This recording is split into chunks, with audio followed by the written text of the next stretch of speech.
শুভ সকাল বন্ধুরা, কেমন আছো সবাই? কোজাগরীর একটি নতুন ভ্লগে তোমাদের স্বাগত। এখন কিন্তু বেশ ঠান্ডা পড়ে গেছে। ওই দিনের টেম্পারেচার 20 থেকে 22-এর মধ্যে দুপুরবেলায়, আর যেই সন্ধ্যা নেমে যাচ্ছে তখন কিন্তু টেম্পারেচার 15 থেকে 17-র মধ্যে নামছে। যত রাত বাড়ছে তত কিন্তু শীতও বাড়ছে। তবে হ্যাঁ, রাত বাড়বে, শীত বাড়বে, এমনকি ওয়েদারের কিন্তু পরিবর্তনও হবে। আর আমাদের মেয়েদের জীবনের রুটিনের কিন্তু কোনো পরিবর্তন হবে না। তাই প্রত্যেক দিনের রান্না বাড়ি, প্রত্যেক দিনের যাবতীয় কাজ কিন্তু আমাদের একই রকমভাবে চলতে থাকে। তোমরা নিশ্চয়ই ভাবছো এতক্ষণ ধরে আমি এসব কী দেখাচ্ছি। আসলে এগুলো হচ্ছে আমার গাছের পালং শাক, তাই তোমাদেরকে এতক্ষণ ধরে কিন্তু দেখালাম। গাছ ভর্তি পালং শাকগুলো কিন্তু অনেক দিনই দেখছিলাম, ভাবছিলাম তুলবো। তবে আজ জানেন তো, পুজো করে ফেরার সময় কিন্তু এই শাকগুলোকে তুলে এনেছি। আর এখন এটা রান্না করার পালা। তো চলো, আজকে রান্নাটা কিন্তু আমরা বসিয়ে দেব। প্রথমে শাকটা ধুয়ে নিয়েছি, আর একটু আলু আর একটু বেগুন কিন্তু ঠুমঠুম করে কেটে নিয়েছি। তারপরে 5 ফোড়ন, কাঁচা লঙ্কা আর ডালের বড়ি ভেজে নিয়ে আমি কিন্তু আলু আর বেগুনটাকে দিয়ে বেশ ভালো করে ভেজে নিয়েছি। আর আলু একটু বেশি করে দেওয়ার একটাই কারণ, শাক তো অল্পই ছিল, সেটাকে যাতে একটু বাড়ানো যায়, তার জন্যই কিন্তু দিয়েছি। আর আলু বেগুনটা বেশ ভালো করে লাল করে ভেজে নিয়ে শাকটা দিয়ে দিয়েছি। এবার এটাকে একটু ভালো করে রান্না করে নামিয়ে নিয়েছি। তার মধ্যে এই ঠান্ডার মধ্যে বাজার থেকে নিয়ে এসেছে সেই ঝামেলার কাঁঠাল। তবে হ্যাঁ, আমি একটু টেনশনেই রয়েছি, অসময়ে কাঁঠাল কেমন হবে। এমনিতে তো বেশ ভালোই ছিল, আর সেটাও কিন্তু একটু বেশি করে তেল দিয়ে জিরে তেজপাতা আর শুকনো লঙ্কা ফোড়ন দিয়ে কিন্তু বসিয়ে দিয়েছি। একটু বেলা হয়ে গেছে শীতের দিন, তাই জন্য কিন্তু কাঁঠালটা রান্না করব বেশ তাড়াতাড়ি। তো চলো তোমাদেরকে সবার ফার্স্টে দেখিয়ে দিই আমি কিভাবে কাঁঠালটা খুব তাড়াতাড়ি করে রান্না করি।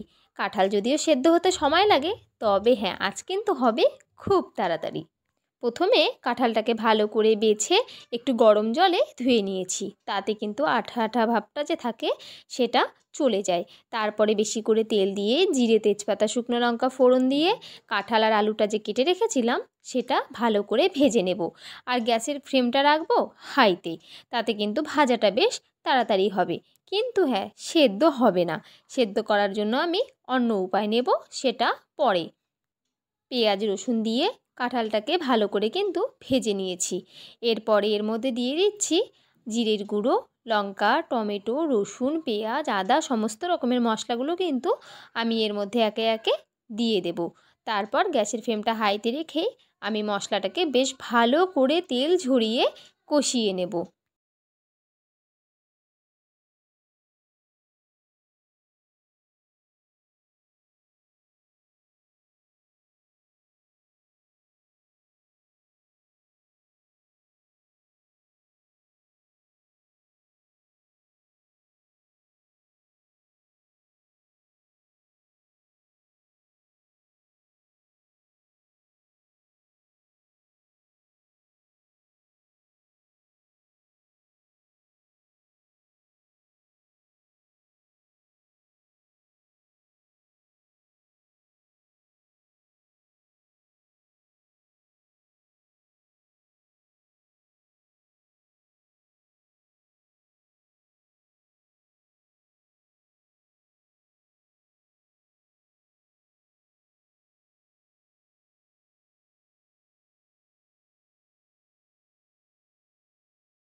মশলাটাকে বেশ ভালো করে কষিয়ে নিয়েছি।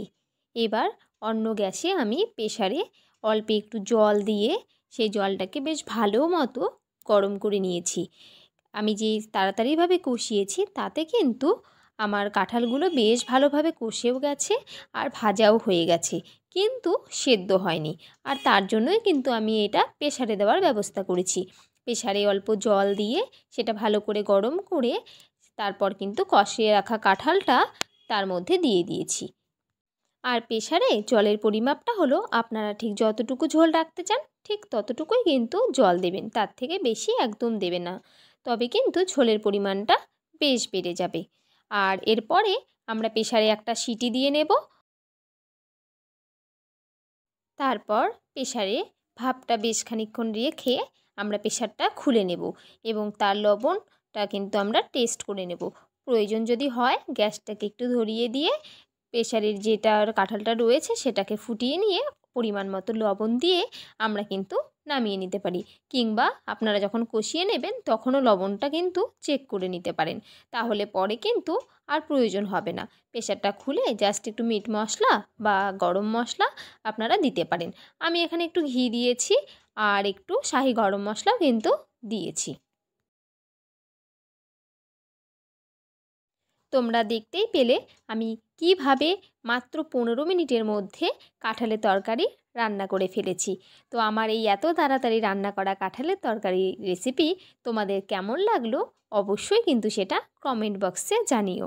আর হ্যাঁ, ভালো লাগলে আজকের মতো ভিডিওটা এখানেই শেষ করছি। সবাই ভালো থেকো, সুস্থ থেকো। দেখা হবে খুব তাড়াতাড়ি পরের একটা ভিডিওতে।